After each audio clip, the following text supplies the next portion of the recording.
Hi all, welcome to the next video of Bright to Success. അപ്പോൾ ഇന്നത്തെ വീഡിയോയിൽ നമ്മൾ നോക്കാനായിട്ട് പോകുന്നത് +2 അക്കൗണ്ടൻസിയിലെ റിയലൈസേഷൻ അക്കൗണ്ട് പ്രിപ്പറേഷനാണ്. നമ്മൾ ഇതുവരെ റിയലൈസേഷൻ അക്കൗണ്ട് ഒരു ക്വസ്റ്റ്യൻ ചെയ്തിട്ടില്ലായിരുന്നു. അതുകൊണ്ടാണ് നമ്മളിപ്പോൾ ഇന്നൊരു റിയലൈസേഷൻ അക്കൗണ്ട് ക്വസ്റ്റ്യൻ പ്രിപ്പയർ ചെയ്യാൻ പോകുന്നത്. അപ്പോൾ എന്തെങ്കിലും ഡൗട്ട് ഉണ്ടെന്നുണ്ടെങ്കിൽ നിങ്ങൾക്ക് എന്ത് ചെയ്യാം, കമൻറ്റ് ബോക്സിൽ അറിയിക്കാം കേട്ടോ. അപ്പോൾ നമുക്ക് നോക്കാം. എല്ലാവരും പഠിക്കുന്നുണ്ട് എന്ന് വിശ്വസിക്കുന്നു. പഠിക്കാണ്ടിരിക്കരുത്. ഇനി നമുക്ക് സമയമില്ല, ഇനി 20 ദിവസം മാത്രമാണുള്ളത്. അപ്പോൾ അതുകൊണ്ട് തന്നെ മാക്സിമം നല്ലപോലെ ഇരുന്ന് പഠിക്കുക. എന്ത് സപ്പോർട്ടും ഞാൻ ചെയ്യുന്നതായിരിക്കും. അക്കൗണ്ടൻസിയുടെ ഏകദേശം നമുക്ക് ഇൻട്രസ്റ്റ് ഓൺ ക്യാപിറ്റലും ഇൻട്രസ്റ്റ് ഓൺ ഡ്രോയിങ്സും ക്വസ്റ്റ്യൻസും കൂടി അപ്ലോഡ് ചെയ്താൽ മതി. ബാക്കി ഏകദേശമുള്ള എല്ലാ ക്വസ്റ്റ്യൻസും അപ്ലോഡ് ചെയ്തിട്ടുണ്ട്. ഇപ്പോൾ ഈ എക്സാമുമായിട്ട് ബന്ധപ്പെട്ട് മാത്രമല്ല, അല്ലാണ്ടും ഒരുപാട് വീഡിയോസ് അക്കൗണ്ടൻസിയുടെ ഞാൻ അല്ലാണ്ട് നിങ്ങൾക്ക് ചാനൽ ചെക്ക് ചെയ്താൽ മനസ്സിലാവും അപ്ലോഡ് ചെയ്തിട്ടുണ്ട്. അപ്പോൾ അതൊക്കെ നോക്കിയിട്ട് നിങ്ങൾ പഠിക്കുക കേട്ടോ. ബാക്കി ഇനി സബ്ജക്ട്സ് ഒക്കെ ഉടനെ അപ്ലോഡ് ചെയ്യുന്നതായിരിക്കും. Interest on capital, interest on drawings, പിന്നീട് നമുക്ക് പബ്ലിക് എക്സാമിന് ചോദിച്ചിട്ടുണ്ടായിരുന്ന കുറച്ച് ക്വസ്റ്റ്യൻസും കൂടിയിട്ട് അപ്ലോഡ് ചെയ്യാണ്ട് ഇത്രയും കൂടെ അപ്ലോഡ് ചെയ്യാവേ. പിന്നെ 8-ാം തീയതി ഓൾറെഡി പറഞ്ഞിട്ടുണ്ടായിരുന്നു, 8-ാം തീയതിയാണ് നമ്മൾ ലൈവ് ക്ലാസ് ഫിക്സ് ചെയ്തിരിക്കുന്നത്. 8-ാം തീയതി ആക്കാൻ കാരണം എന്ന് പറയുമ്പോഴത്തേക്ക് ഞാൻ ഓൾറെഡി വേറെ ഒരു വീഡിയോയിൽ പറഞ്ഞിട്ടുണ്ട്, ട്രൈപോഡ് ചെറിയ മിസ്റ്റേക്ക് ഉണ്ട്. ട്രൈപോഡ് 8-ാം തീയതിയെ വരത്തുള്ളൂ. അപ്പം ആ ട്രൈപോഡ് വന്നതിന് ശേഷം ചെയ്യുന്നതായിരിക്കും ബെറ്റർ. 8-ാം തീയതി ട്രൈപോഡ് വന്നില്ല എങ്കിൽ ഡേറ്റ് ഞാൻ മാറ്റുവേ. അപ്പം ഡേറ്റ് കറക്റ്റ് ഇപ്പോൾ 8-ാം തീയതി തന്നെയാണ് ഡേറ്റ്. ചേഞ്ചിങ് എന്തെങ്കിലും ഉണ്ടെങ്കിൽ അപ്പോൾ അറിയിക്കുക കേട്ടോ. അപ്പം ലൈവിൻ്റെ സമയവും അതുപോലെ തന്നെ ബാക്കി ഇനി നിങ്ങളുടെ കൂടെ പഠിക്കുന്ന ഫ്രണ്ട്സിനും അത് അക്കൗണ്ടൻസിന് എക്സാം എഴുതാൻ പോകുന്നവർക്കും കൂടിയിട്ടൊക്കെ ഷെയർ ചെയ്ത് കൊടുക്കുക കേട്ടോ. ലൈവ് സമയത്ത് 8-ാം തീയതി ആണെന്നുള്ളത്. ഓക്കെ, അപ്പോൾ നമുക്ക് നോക്കാം ക്വസ്റ്റ്യൻ. അമൽ ബിമൽ ഈക്വൽ പാർട്ട്നേഴ്സ്. അമൽ ബിമൽ എന്ന് പറയുന്നത് 2 ഈക്വൽ പാർട്ട്നേഴ്സാണ്. ഇവിടെ ബാലൻസ് ഷീറ്റാണ് ഈ തന്നിരിക്കുന്നത്. Okay, liability, creditors, bank, sundry debtors, stock, furniture, അങ്ങനെ ഒരുപാട് സാധനം തന്നിട്ടുണ്ട്. The firm was dissolved on. Firm അടച്ചുപൂട്ടിയത് എപ്പോഴാണെന്ന് പറഞ്ഞിട്ടുണ്ട്, 31 ഡിസംബറിലാണെന്ന് പറഞ്ഞിട്ടുണ്ട്. ഡെപ്റ്റേഴ്സ് റിയലൈസ് ചെയ്തപ്പോൾ 8,500, സ്റ്റോക്ക് റിയലൈസ് ചെയ്തപ്പോൾ 7,000, ഫർണിച്ചർ റിയലൈസ് ചെയ്തപ്പോൾ 9,000, ക്രെഡിറ്റേഴ്സ് പേ ചെയ്തത് 8,000, റിയലൈസേഷൻ എക്സ്പെൻസ് 500. ഓക്കെ, അപ്പോൾ ഇങ്ങനെയാണ് വന്നിരിക്കുന്നത്. അപ്പോൾ നമുക്ക് ഈ റിയലൈസേഷൻ അക്കൗണ്ട് പ്രിപ്പയർ ചെയ്യാൻ 3 അക്കൗണ്ടാണുള്ളത്. 6 മാർക്കിലാണ് ചോദിക്കുന്നതെങ്കിൽ 3 അക്കൗണ്ട്. പിന്നെ ചില ക്വസ്റ്റ്യനിൽ റിയലൈസേഷൻ അക്കൗണ്ട് മാത്രം പ്രിപ്പയർ ചെയ്താൽ മതിയെന്ന് ചോദിക്കാറുണ്ട്.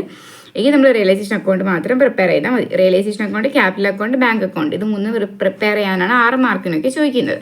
ഓക്കെ, അപ്പോൾ നമുക്ക് റിവാലുവേഷൻ അക്കൗണ്ടാണ് ഫസ്റ്റ് പ്രിപ്പയർ ചെയ്യാനായിട്ടുള്ളത്. എന്താ നോക്കി, റിവാലുവേഷൻ അക്കൗണ്ട് ഫോർമാറ്റ് അറിയാം, പർട്ടിക്കുലേഴ്സ് എമൗണ്ട്. അപ്പോൾ നമുക്ക് ചെയ്യാനുള്ളത്, നമ്മുടെ ഈ സൈഡിൽ തന്നിട്ടുള്ളത് എല്ലാം കൂടി എടുത്ത് നമ്മൾ ഈ സൈഡിൽ എഴുതുക.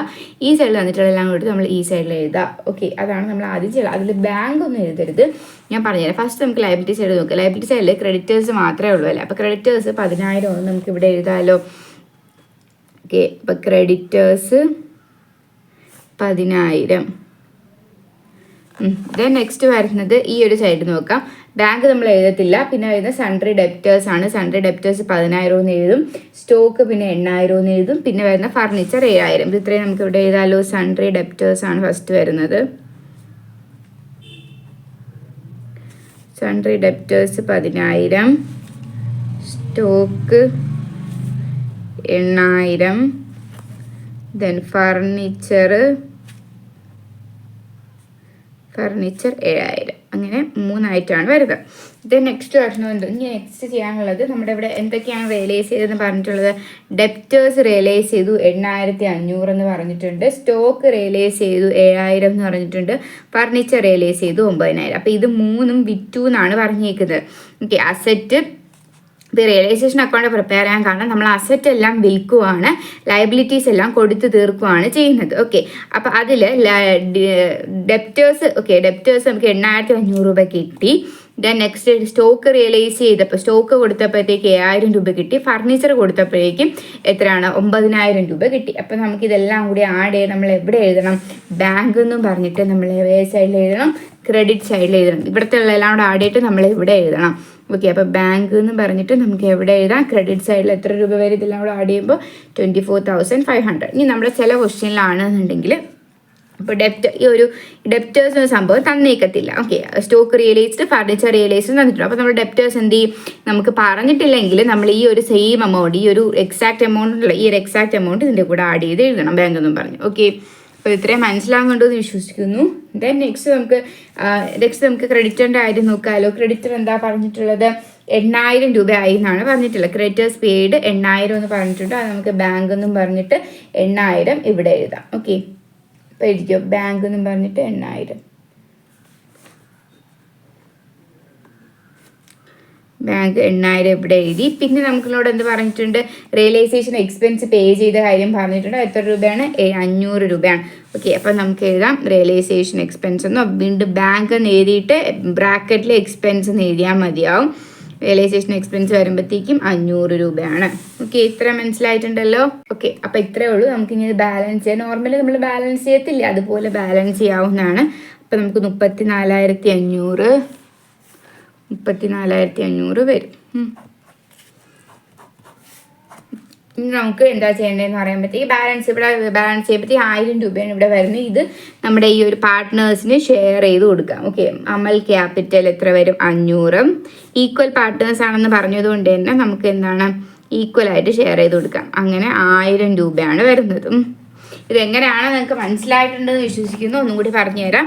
ഈ റിയലൈസേഷൻ അക്കൗണ്ട് പ്രിപ്പയർ ചെയ്യുന്നത് 2 പാർട്ട്നേഴ്സ് തമ്മിൽ നമ്മുടെ ഓർഗനൈസേഷൻ അടച്ചുപൂട്ടി പോകുന്ന സമയത്താണ് നമ്മളിത് പ്രിപ്പയർ ചെയ്യുന്നത്. ഓക്കെ, അപ്പം ഈ അടച്ചുപൂട്ടി പോകുന്ന സമയത്ത് ആ ഓർഗനൈസേഷനിൽ അസറ്റ് കാണും, ലയബിലിറ്റീസ് ഇതൊക്കെ ഉണ്ടാവും അല്ലേ. അപ്പം ഈ അസറ്റ്സ് ഒക്കെ എന്താണ് ചെയ്യേണ്ടത്? വിൽക്കണം അല്ലേ. അസറ്റ്സ് ഒക്കെ വിൽക്കണം, ലയബിലിറ്റീസ് ഒക്കെ എന്തെങ്കിലും ബാധ്യതയൊക്കെ ഉണ്ടെങ്കിൽ അതൊക്കെ കൊടുത്ത് തീർക്കണം.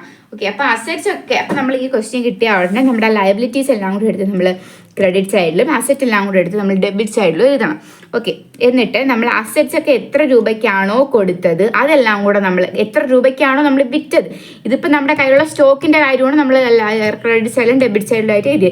നമ്മുടെ എത്ര രൂപയ്ക്കാണ് കൊടുത്തത് അത് നമ്മൾ ക്രെഡിറ്റ് സൈഡിൽ എഴുതണം. അസറ്റ് കൊടുത്തതിന് ക്രെഡിറ്റ് സൈഡിലും ലയബിലിറ്റീസ് കൊടുത്തതിന് നമ്മൾ ഡെബിറ്റ് സൈഡിൽ എഴുതണം. പിന്നെ എന്തെങ്കിലും റിയലൈസേഷൻ എക്സ്പെൻസ് ഒക്കെ ഉണ്ടെന്നുണ്ടെങ്കിൽ അത് നമ്മളിവിടെ എഴുതും, ഡെബിറ്റ് സൈഡിൽ എഴുതുന്നു, ബാലൻസ് ചെയ്യുന്നു, ബാക്കി എന്ത് ചെയ്ത് കൊടുക്കുന്നു?